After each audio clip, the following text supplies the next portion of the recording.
3 steps to better decisions. How many times have you looked back at an important business decision that didn't turn out well and wondered, what the heck was I thinking?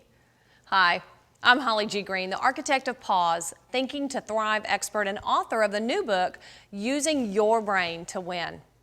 One of the most important jobs of every business leader today is making timely, effective decisions.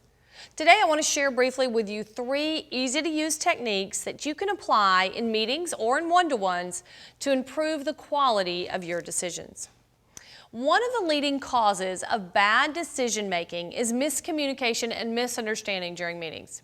What you thought you said and what people hear are often very different. So to address this disconnect, get in the habit of checking for listening accuracy during your meeting or presentation. For example, after introducing a new idea, you might say, these are important concepts, so I want to test for understanding. Can someone please rephrase what I just said? Or another way to check for listening accuracy is to expand the discussion. Did anyone hear it differently? What leads you to see it that way? It also helps to identify any gaps in understanding by asking, where was I unclear? What did I not provide enough data on?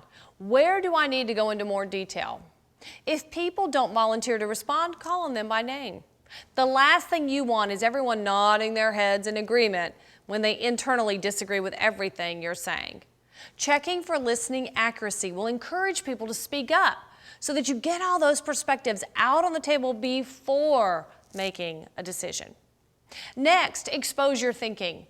When information is not readily available, the human brain makes up stuff to fill in the gaps. If you expose your thinking, it minimizes the stuff people make up and ensures they have the right information. It also eliminates having to go back and talk about the same things over and over, or to correct actions taken when people thought they agreed but were actually miles and miles apart.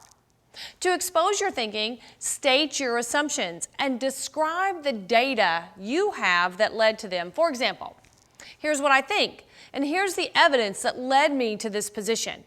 Then provide more detail. Based on our previous experience in this area, I assumed. Finally, explain the consequences or outcomes of your thinking. I came to this conclusion because, and here's what it means to this team.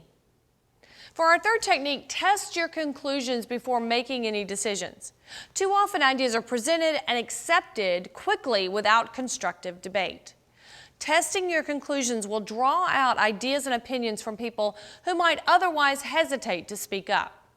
It models how to listen to feedback without going into a defensive mode, and it leads to critical issues getting explored at a deeper level. To test the validity of your conclusions, identify where you feel your reasoning is most tentative.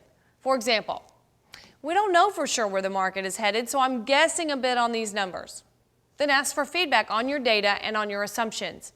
Now that you understand where I'm coming from, I'd like to hear your thoughts on the data and my conclusions. Do you have different data? Do you think the data can be interpreted differently? Most important, make sure all viewpoints are expressed as often as you can. It seems like most of you agree, but I want to hear from everyone. Who sees it differently?